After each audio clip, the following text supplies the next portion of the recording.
এর মধ্যে যে খাবারগুলো দেবেন অবশ্যই এই গাছটা 15 থেকে 20 দিন যখন হয়ে যাবে এর মধ্যে আপনারা সবজির খোসাগুলো দিয়ে দেবেন।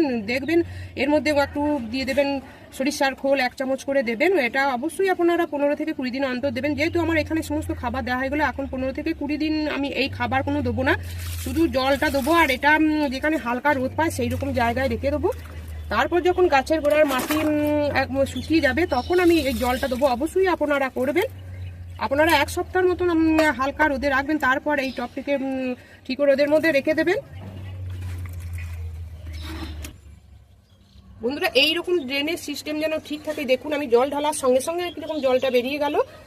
তাহলে বন্ধুরা তাহলে সম্পূর্ণ ভিডিওটি তাহলে আপনারা ঠিক বুঝতেও পেরেছেন। তাহলে আমার ভিডিওটি যদি ভালো লেগে থাকে তাহলে প্রচুর লাইক করবেন, কমেন্ট করবেন এবং সাবস্ক্রাইব করে আমার পাশে থাকবেন। আর নতুন বন্ধুদের কাছে আমার ভিডিওটি প্রচুর শেয়ার করবেন। আপনারা ছাদে এইরকম নানা ভ্যারাইটিসের গাছ বসান, গাছ নিয়ে কোনো